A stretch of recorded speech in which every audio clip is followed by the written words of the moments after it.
right, thank you so much, Philip. Of course, our guest is already seated in the studio for us to look at other issues away from insecurity, although it still has to do with security, to look at it from the other side. By the time we dive into the discussion, you understand why I said it also has to do with security. Well, today is 25th day in the month of November.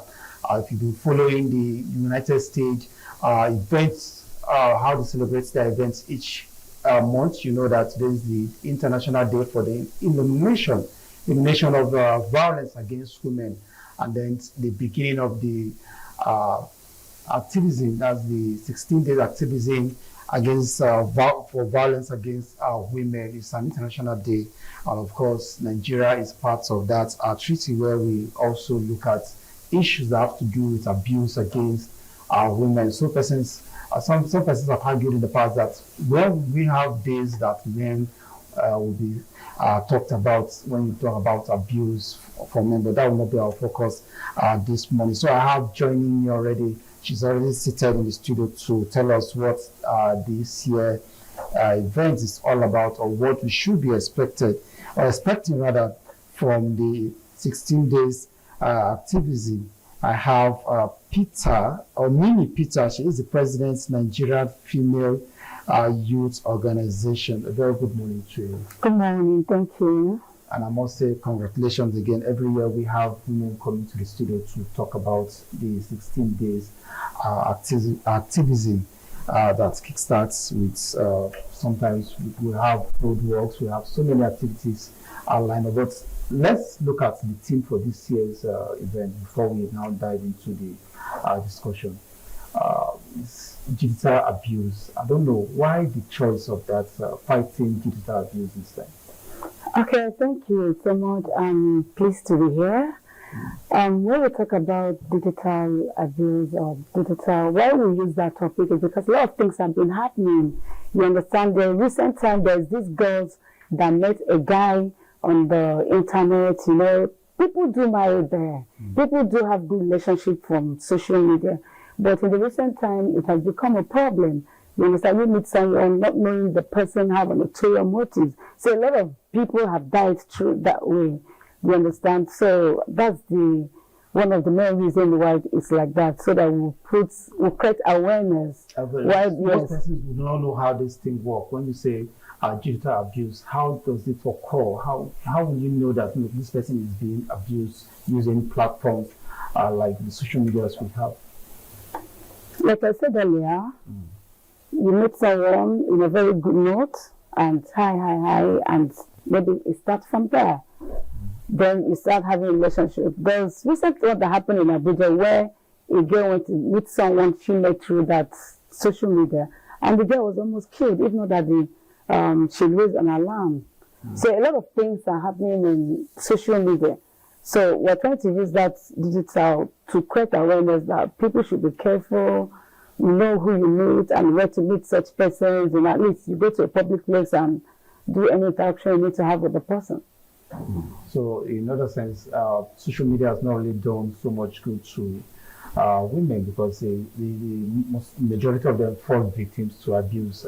You can see some of them are being stalked, some they've been abused, images put on the platform just to molest them and all that. Is that the reason why we should be focusing our attention this time as we celebrate the elimination of violence against women? Okay, I'm not going to say it has not done well.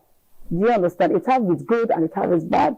It's social media too that most of us have heard things. People come on social media and say this is what happened to them. And some of us that are into activism take it up from there. So I can't say it has not done much. But we are saying that people should be careful. Do you understand? And we should use it positively. If you have any problem, you can get on your phone and talk about it. Speak out, because they say the closed mouth is a closed destiny. People should use social media positively by exposing the evils of men. And also, like I don't know, I've not said that, but when we talk about gender violence, we're not just talking about the women, even though somehow men are equally involved. It's just that mostly women are being always this, yes, you know, at the receiving end. So it's not just men, it's not just women. Men are still involved. So how do you know you are a victim, or probably how do you begin to sense that, look, are being victimized through social media or through digital platforms?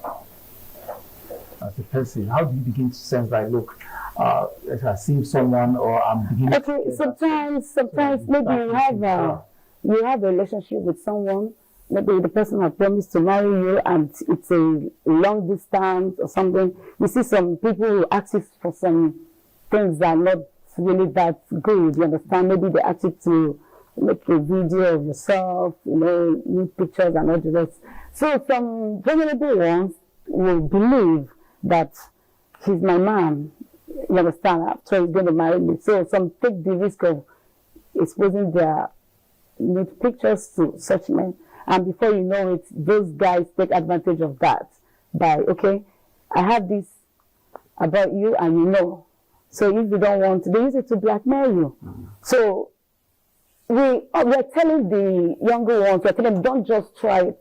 There's no need for that. Because you don't know who is it. It's not written in their face that this is their intention. You can't see it. You're not going to know one's intention. So there's no need for you to do that. If the person can't wait until he comes back or until you guys are together, there's no need for that. So what does this do to the women, especially those who are victims of digital platforms where they're being abused? You speak out. Mm-hmm. You take it out from there. You speak out. Now, as an individual, are there traumas? There are traumas, yes. You need to be told when your needs is private. It's private. So when it goes out, it's not more private. It becomes public, and it's not an easy thing to see that your need is outside. So the trauma, some people try to kill themselves, you understand, try to commit suicide because they can't start the shame. Some maybe single mothers, some have their parents, some have their family members and other rights or friends. So it causes a lot of trauma. So we're doing everything to see that we end it. You talk about speaking out. Most persons feel by the time you speak out, probably you'll be stigmatized, and that's the reason. Okay. We have issues with persons who are victims of maybe bullying, stalking, and just like you mentioned, where your needs are out there, and they get stigmatized and wouldn't want to talk. How do you address those? I say that he that is down fears no fall. So what am I trying to say? Before we used to have problems in maybe going to the station to report. You understand? The police, like now we made a lot of advocacy about it, and as I speak today, most of the police stations have the decks for that. So before it was a problem when you come to a police station to report, they start asking what were you wearing, how were you dressed, why did you go with the person on the night, and all those questions. It doesn't work. They don't do it anymore like that. So we are fighting against that. So it's better for you to speak out than to die in silence. Because when you speak out, if they say the problem solved, a problem shared is half solved. So it's more better for you to speak out than to keep it to yourself and die in silence. So encouraging everybody to now, because like you mentioned, it's either you speak or you die in silence. So like I said earlier, you're being victimized or you feel you cannot speak out. So what role does society play in ensuring that these people who are victims are being, there's a way you absorb them and make them understand that, look, you understand what you're going through? Because definitely it's the society that's making them try to hold back and not want to speak. So what role does society have in ensuring that we reduce such violence against women, especially on the digital platforms? Okay, I am the publicity secretary, Youth NILOV, League of Women Voters in Nigeria. Is one of the biggest organizations in Africa, women organization in Africa. There is an organization that welcomes you. They say, come as you are. Come as you are. No matter your problem, no matter how you're tone, no matter how you're being abused, come. It's everywhere in Nigeria, in all the states in Nigeria. So I may have to ask you to pay me for publicity. Okay, what I've done is because you're asking me how. We're trying to, that organization gives you that voice. You can talk to anybody, you go to schools on our own. You understand? If you can't be able to go to the station, talk to somebody. There's somebody beside us, NGOs around. Ask of NGO. There's NGOs in every state. So go around and tell them. They will be there. They will bring out your case. Or if you don't know what to do, put yourself on the social media. This is what you're facing. Social media where you have issues. We don't have issues. When we return, I will continue that discussion. Thank you. You're still watching the program this morning on Light TV, and we are looking at the United Nations 16 days activism and extracting the violence against women and girls. And I have joining me in the studio already. We had Mimi Peters. Earlier, she was talking about how to talk to those who are victims of violence. And then we have Teresa Obuazebe. I hope I got that correctly. Yeah, she is the founder, No Girl Left Behind initiative. Before you joined us, we were looking at issues that have to do with those who have problems, who have been victimized through digital platforms. How do they seek help? Now, the theme for this year is Unite, Fight Digital Abuse. Tell us, what's your own take on the theme for this year's celebration?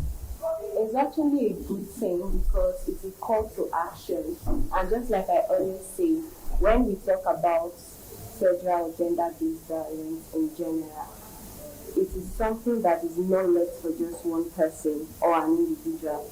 Everybody has to take a step and continue to do it. Like we have most of the reasons why all of these things keep happening is poor education. Yes, we need to do more education.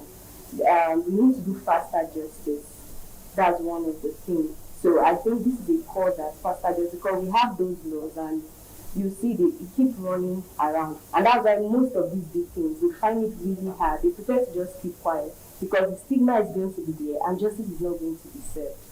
So this is a call to every person in charge of our law to actually take this thing very seriously, because we are losing a lot of girls, we are losing a lot of people who go through this process and they just feel like to remain silent, and silence is not the thing. Earlier I was asking her, how do you know that you're a victim, or how do you know that you're being or you're going to be harassed through some of those processes like she was mentioning earlier. And now you are somebody who I know you did directly with girls, young girls and all that. How did you begin to nurture them? Like, look, if you're on the social media, this is what you should do, this is what you should not do, so you don't fall victims of victimizations.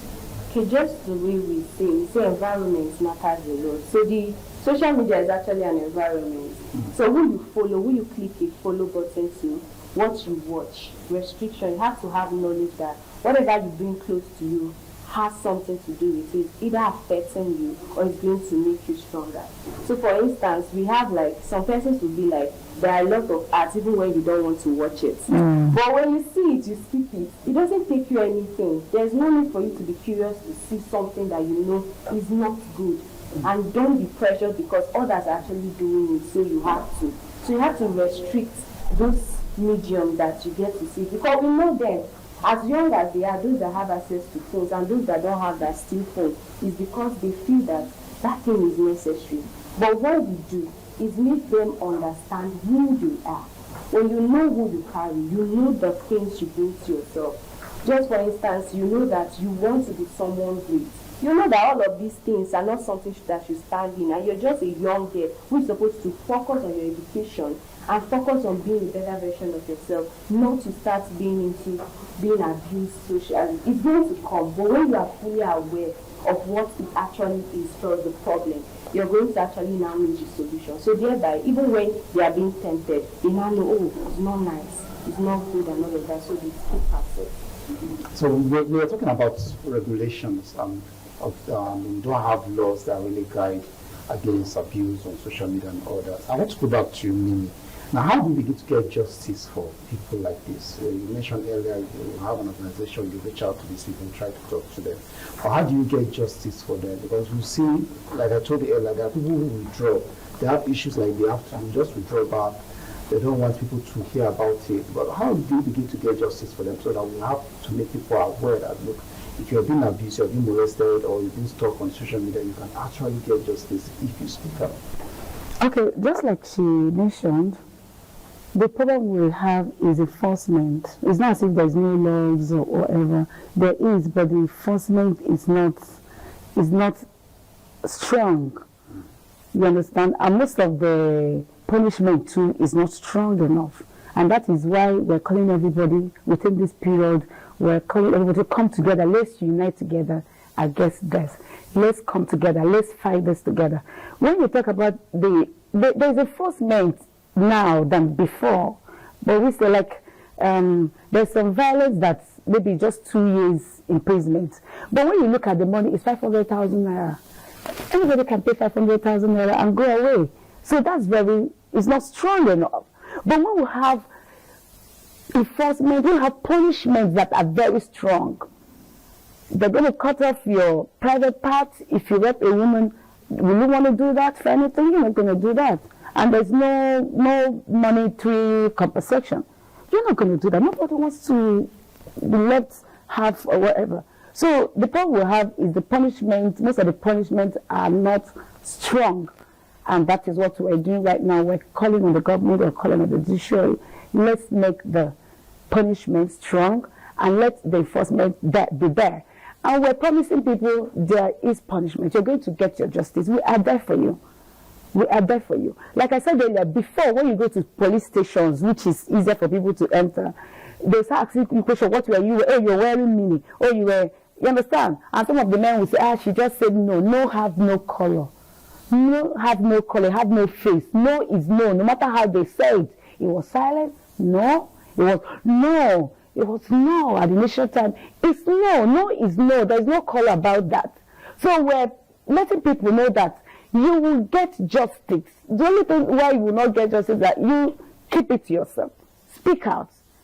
Nigeria police now, they have decks, gender decks. They have decks where you come. This is just what they entertain.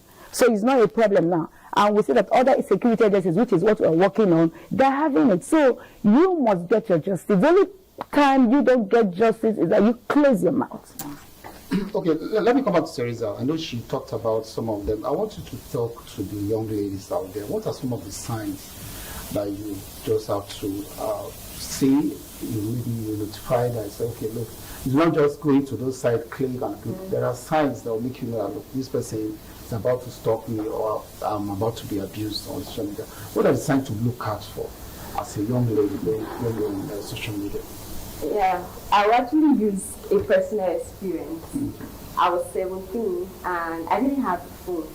But the moment we opened those things, we got to go on something, we saw someone chatting you. They'll tell you like the wife or something. Maybe it's just hiding around. The person will be like, send me a picture of you. And you would be wondering, those are signs. Why would someone ask you a picture of you while you already have a profile picture, right?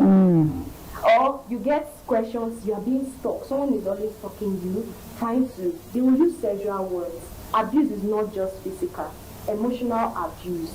Or you get for instance, sometimes when I go to gym, someone will be like, you're just wasting this body. That's an abuse. The person is indirectly telling you. You don't need to wait for it to happen physically before you get to know. And that's why I speak more on education and awareness. That's why when we teach girls at Nigerian Initiative, we teach you to be self-aware. We teach you to know what is wrong and right. We let you be alert about your environment. So there's nobody that when you see some things happen, even with, you will know there's a way you're going to be. Because we've told you the signs. We'll take time to tell you, when you see someone trying to be sensitive, act smarter than that person, you already know what he wants to do. So you know what next to do. So you're telling them the problem, you're telling them how to address it, and you're giving them closure. And one thing again that can actually help, when they are aware, you actually give them like a safe space.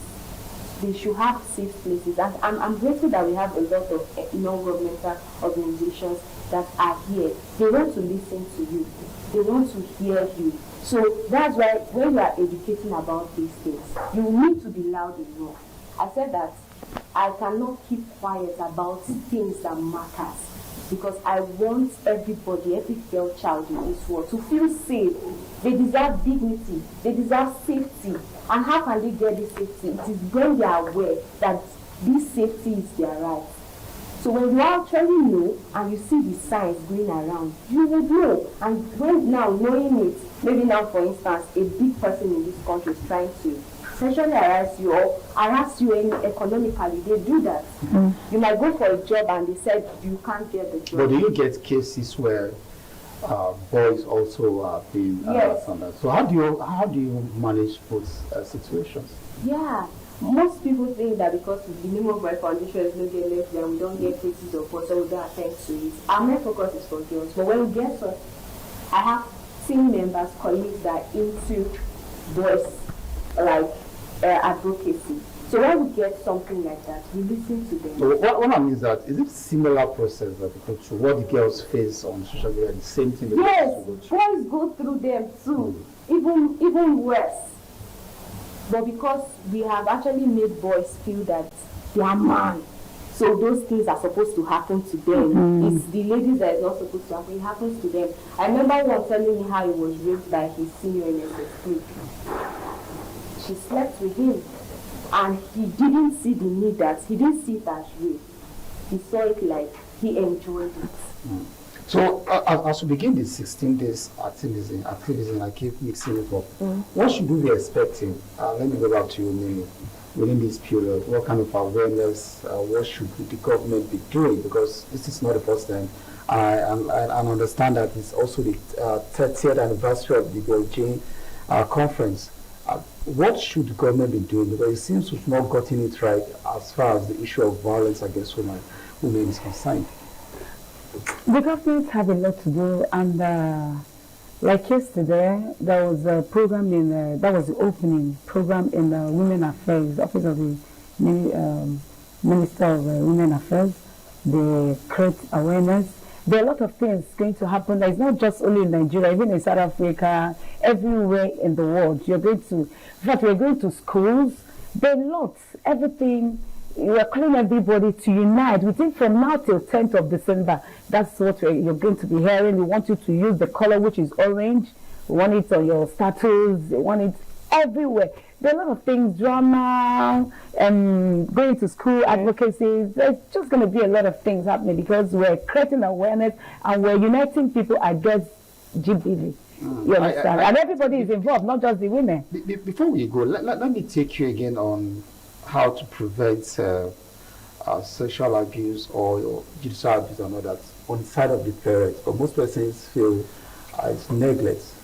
You will not get a phone for your child of 12, 9. Android phone. And how do we begin to play our role as parents to ensure that we don't get our children into such situations? You know, parenting is a very big task, and it is a task that even when God was bringing marriage, he said you should bring out children that are godly. So when you want to train children, you don't train them with emotions. You train them with your head, with God's direction and the purpose of why they are coming to this world. So I feel like most parents now need to sit down and train their children, take away emotions. When you take away emotions, you tell me why I was 18 or 19 in school and my mom didn't give me a phone. That is, she wanted me to actually know that I didn't need that. Many parents now get phone, they say they want the children to learn. I'm sorry to say, I'm not in that category that feel those children will learn. It's going to do them more harm than this. So I feel parents should sit down and actually know that there's implications and all of this. And it is good for a child to wait until time.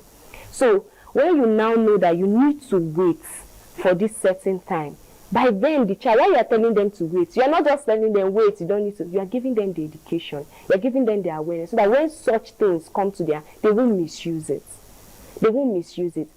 So parents need to sit down, both the father and the mother. When we talk about parenting, is two of them needs to sit down and know what they want from this child. So restrictions to this phone is going to be actually good. I'm not saying you could use your TV to show them YouTube and all of that for a while, but giving them phone, I don't think. Let me get your last thoughts on this parental influence in children as far as social media is concerned. Okay, I must say that the parent training is not how it used to be now. parents don't have time anymore, and that is wrong because we go to schools and we're seeing it. I will tell you the experience I had while growing up. I got a phone. Do you know it was that was the first meeting my father called for me. He called my mom, see that I thought it's something, you know. We sat down and said, how did you get phone? It was a very big, it was a problem. I have to explain. I was a student leader because I was a student leader. I was a nurse. Do you understand? This is how it comes about, and it was a very big problem. Do you know that a guy of 18 years bring cars to the house, and the parents are so happy about it? I must say that our parents, most of the new generation parents, they have a lot to do because the first training, the first teacher is home. And I want to let parents know that whatever you didn't teach, if you didn't teach them positively, they will get it outside. They will get it outside, and it may be negative. Do you understand? So our parents have a lot to do. Take time, look at your children, look at their books, look at what they're doing, look at what they come back to school with. Okay, I know we have so much to talk about this very event, and it's going to be for 16 days. So I also will have you guys back again in the studio for us to talk more as event unfold in the course of the celebration. Thank you so much for coming, President, Nigerian Youth Organization, Mimi Peters. Thank you for being on the program. Teresa Obaizebe. She is the Let's Know girl behind the initiative. Thank you so much for joining us this morning. Thank you so much for having us. To our Lagos studio for the continuation of the program with Joshua.